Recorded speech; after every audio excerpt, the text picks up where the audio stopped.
Hello everyone and welcome to Let's Play Mount&Blade Warband. I'm Aether's Hero and this is my first Let's Play I've ever done. So, stands to reason I'm a little bit nervous about this, but hopefully it'll all turn out well.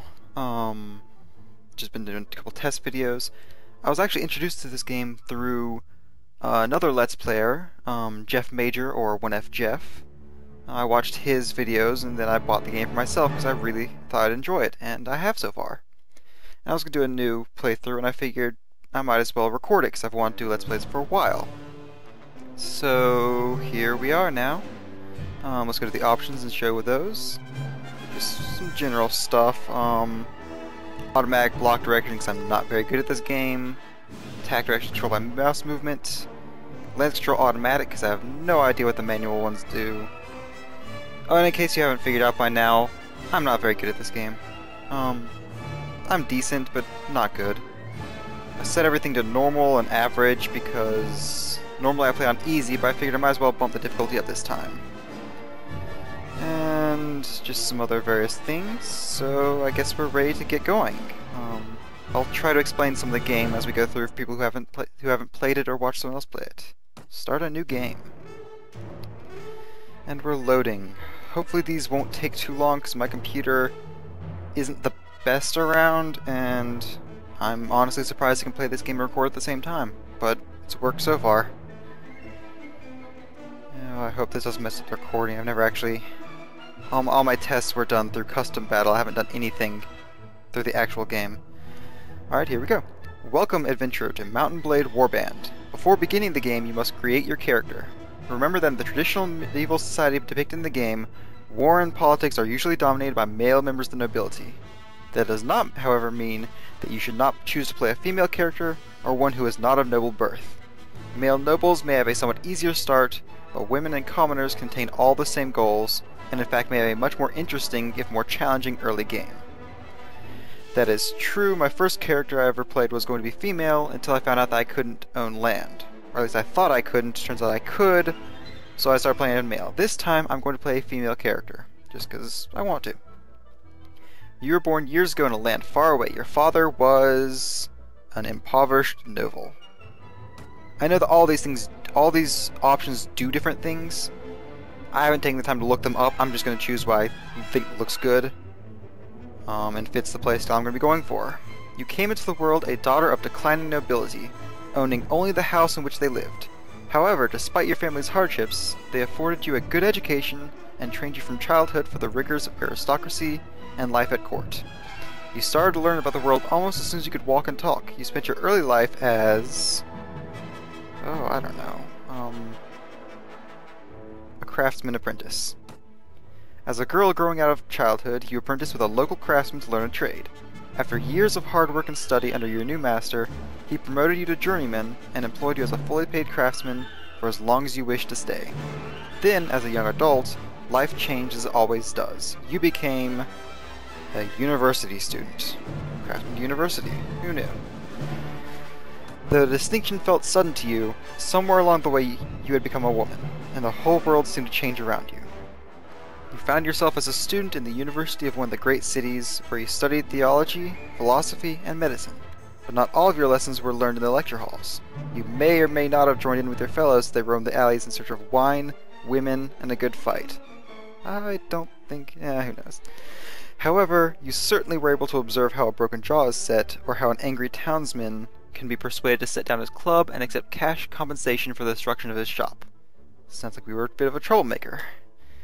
But soon everything changed and you decided to strike out on your own as an adventurer. What made you take this decision was... let's do personal revenge. Someone out there slighted me and I'm going to get them back for it. Only you know exactly what caused you to give up your old life and become an adventurer. I just chose that. Still, it was not a difficult choice to leave, with the rage burning brightly in your heart. You want vengeance. You want justice. You want the night. What was done to you cannot be undone, and these debts can only be paid in blood. Become an adventurer and ride to your destiny. And we get to choose our flags. I'm a bit partial to this one, actually. Black and white with the eagle. Yeah. Will the game's saving policy be Yeah, I'm doing a semi-hardcore mode. Realistic, no quitting without saving. That means that if something goes poorly for me... Oh no, wait. For the sake of the Let's Play, I'm gonna have to do it this way so I can save between videos. I'll just do realistic anyway. Yeah, I'm sure this is interesting so far. And these things, my name, it's going to be Drish Earthscale. Typical character name I use. See my stats. There are 3 different types of stats. You have your attributes: strength, agility, intelligence, charisma. You have your skills. There's a lot of these. They all do various things. And you have your proficiencies, which is how good you are with certain weapons. For those, you have one-handed weapons, two-handed weapons, polearms, which is like lances, archery, crossbows, and throwing. These dictate how powerful your blows are, how much damage you do, that sort of thing. I believe also how accurate you are with archery. Your attributes, these they give you a single specific effect, like strength adds 1 to your hit points for every point you have. Agility gives you 5 additional weapon points and increases your movement speed. Intelligence gives you an extra skill point, and that's it. And then charisma increases your party size limit by 1. They also indicate how high you can get your skills. Each skill has a specific attribute that goes with it, and they can only be each skill can only be the level of each skill, can only be equal to 1/3 of the attribute it's with. So for example, all my agility skills can only go up to level 2. Because I have an agility of 6 and 1/3 of 6 is 2. If you look here, riding is an agility skill in set 3. That's because at the beginning, they can go over through the choices you made at the beginning. Now, normally I play a straight-up fighter, because I am no good at controlling troops. This time I'm going to try to play a bit of a mix. At the beginning I'm going to focus on fighting, and later I'll try to actually send my troops out to do things, because the game is actually harder if you decide to fight. So, what do I want to put my 4 points into? My int's pretty high. I actually want to put 2 points into agility. I think a point into strength and a point to charisma and a point into strength. That'll let me get my strength skills up to 3 and increase my party cap as well as my movement and almost agility skills. Now there's the different skills here. I wanted to do riding, but that's already all the way up, so that's good. Definitely want trainer to go up, because trainer, it dictates every day that passes, all of your troops get so much experience based on your training skill. I want that because I want my troops to level up as quickly as possible. Inventory management is a good one, but might not do that for now. I don't know. Yeah, I should have done a lot more preparation for this. I want 1 point of prison management because I want to be able to take prisoners. They can be ransomed off, and occasionally get quests by nobles to actually do that, or to get certain prisoners. I want surgery because I'd like to keep my units around and not have them die. Pathfinding, I want my guys to move faster. Leadership's another good one I want because it increases how many people I can have, and increases morale, and reduces troop wages. Can't put anything into there though, so... That party healing, I think now that I've done that, I'm actually going to put some points to Iron Flesh, because that just gives you a increase to your hit points, which is very, very, very helpful. Now in proficiencies, I'm going to put, I'm actually going to put a couple points to one-handed weapons, and then a lot of my points to throwing, because I'm planning on using one-handed weapons, a lance, and throwing weapons because I don't have room for a bow now. And I think we're done. We are level 1. We start with 137 experience, the next level is at 600, and we have 48 health. So let's go. Oh, I completely forgot about this part. Yes, we get to actually create my person. I'll just click randomize a few times, see if I can't find someone. Wow, some of these are kind of... that's good enough. Alright, and we click done. More, okay. You hear about Calradia, a land torn between rival kingdoms battling each other for supremacy, a haven for knights and mercenaries, cutthroats and adventurers, all willing to risk their lives in pursuit of fortune, power, or glory. In this land, which holds great dangers and even greater opportunities, you believe you may leave your past behind and start a new life. You feel that finally, you hold the key of your destiny in your hands, free to choose as you will, and that whatever course you take, great adventures will await you. Drawn by the stories you hear about Calradia and its kingdoms, and this gets to choose where we're going to start. I am a bit preferential to the Nords, because there's different countries. There's the Kingdom of Swadia, the Kingdom of the Vagars, the Kargat Khanates, Kingdom of the Nords, Kingdom of the Rodoks, and the Serenid Sultanate. Each of them has their own strengths and weaknesses, and they're all fighting against each other, just not exact. Yeah, they're all fighting against each other. I prefer the Nords because their big thing is infantry. Their infantry are ridiculously powerful, which is very good at the beginning of the game, and if you're trying to do sieges, because during sieges, horsemen are useless. So I'm going to go for the Nords, and they're probably going to be who I join, unless I decide to change things up. You took passage with a trading longship, carrying gerfalcons from the furthest reaches of the north to be borrowed for linen and wool. It sailed early in the season, but the master reckoned that the risks of drifting ice and later winter storms could be justified by arriving ahead of the sea raiders, who by April would be sallying forth from their island lairs to ravage Calradia's coasts. We're going to want to avoid those guys for a while. It was some relief when your ship came in sight of the delta of the Vil and Bolak rivers, and a short while later rode past tidal flats and coastal marshes into the city of Sargoth, home to the Sea Raiders' distant kinsmen, the Nordic lords, who a few generations ago had carved themselves a kingdom in this rich but troubled land.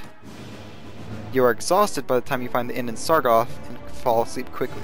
However, you awake before dawn and are eager to explore your surroundings. You venture out onto the streets, which are still deserted. All of a sudden, you hear a sound that stands the hairs of your neck on end, the rasp of a blade sliding from its scabbard. Oh, it looks like we've been ambushed, so let's hope we can try not to die in the very first fight of the game. Knowing me, that might very well be a possibility. Oh, lovely. Why do we have a crossbow? Why do we have a... Okay, so here we are. Let's see. Okay. Yeah, I'm going to want to pull out a sword for this one. Block with your shield, and counter. And he's dead. We just got 80 experience for that. Here comes a buddy of his. Oh no, that was the merchant that... Oh. Oops. The merchant takes you to his house. Once inside, he stands by the door for a while, checking the street. And then, finally convinced you have not been followed, comes near you to speak. This is the tutorial. I thought I didn't want to play this. Oops. And here we are inside the merchant's house. Or, yeah, this is the merchant's house. I'm going to talk to him. Now, let me explain my proposition. We've always had brigands in the hills, driven to banditry by war, debt, or love of violence. Recently, however, they've been getting bolder, leaving their camps in the wild and venturing into town, looking for unwary prey. The watch commander tells us it's because of all the fighting on the frontiers, fewer men to keep an eye on the streets. But I'm not sure what to make of that. It seems to me the most logical explanation is that these bandits have an ally inside the walls, who helps them enter unnoticed and helps them identify particularly tempting targets. Last week, you see, they took my brother. I don't know what my brother was thinking. A lad from a prominent house, out alone after dark in times like these. Well, I suppose you were too, but you're a stranger here and didn't know how bad things have become. He had no such excuse. But he's family, so what can you do?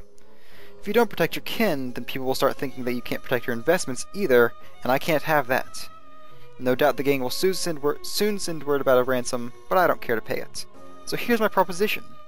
You look like you've had a bit of experience with the blade, and more importantly, you must have a bit of fire in your belly, or you wouldn't be coming to Calradia to seek your fortune. So here's what I'm asking you to do.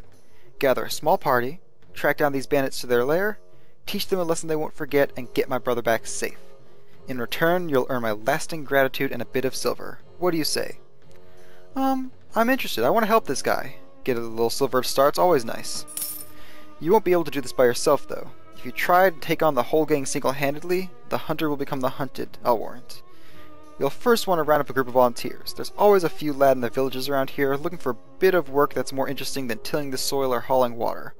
They'll follow you if you pay, so take this purse of 100 dinars, which are the currency of this realm. Consider it an advance on your reward. Go around to the villages and use the money to hire some help. I'll reckon that you need at least 5 men to take on these bandits. Very good, sir. I'll collect some men from around the villages. Good. You can find me again in the tavern here in Sargoth after you've got your group together. Then we'll speak about what to do next. I've taken my first quest, and more tutorial stuff. You get quests in this game. I'm going to bounce straight to the city screen, if it doesn't crash the game doing so. There we go. And here's the world we live in. We are right here, this little horsewoman, I suppose, with our banner, and this is the city of Sargoth, the capital city of the Nords. As you can see, King Ragnar, who is the current king of the Nords, is in this city. Cities are really important because they are... Oops. Yeah, off to a wonderful start here. I accidentally clicked somewhere and started to travel way down there. I don't want to do that yet. Cities are important because they include markets where you can buy and sell goods. I'm no good at the economic thing, but it's always nice to be able to earn some money after you win fights by selling off the loot you get from their fallen people. Trying to remember if I can't seem to scroll the map around, which is kind of annoying. But see all this blue here? Blue is the color of the Nords. All these blue little things are their area. The big name here is the capital. These secondary ones, these second big names, which are slightly smaller, those are cities. And like I was saying, cities have markets. Well, everywhere has market, but cities have lots of markets and lots of money, which is very important. Then the next biggest thing are castles. Castles are how a certain faction owns an area of land. If you own the castle, then you own that land. And the next part are villages. Villages all are attached to a castle. Each castle has several villages, and cities do as well. If you own the castle, then your people own those villages, and each village has a certain lore that they are owned by. Eventually, if we do good enough, we can get our own village, our own castle, and potentially our own city, although I don't see that happening. Now over here we have the Vaegrs, that's right. The gray over here is the Vaegrs. In my past experience, they are one of the first people we wind up at war with because they're right there. There's also the... Jeez, I'm doing terrible. This is the King of Swadia, who is another prime war target for the Nords. And... yes, well, that's the world. Our first thing we're going to need to do is go to all these little villages and gather up troops, so we have a big enough force to take on the bandits. That's a very important part of the game, because that's how you get more men, is by recruiting them and then taking the time to level them up. There are also mercenary camps, or there aren't in this one, never mind. Sorry, that's with fire and steel. There are training fields where you can go and get free experience. You don't risk killing any of your guys, but it takes forever. I'm not going to do that because I've never done that and I just don't see the point. In any case, I think I'm going to call the video here because I don't have a timer and I'd like not to have videos run longer than 10 to 15 minutes because they will take forever to upload to YouTube. Hopefully quality is good on this and everything is alright, and I hope you stick with me because I plan on doing this for a while. Thank you for watching, and I'll see you later. Have a good day/night, folks.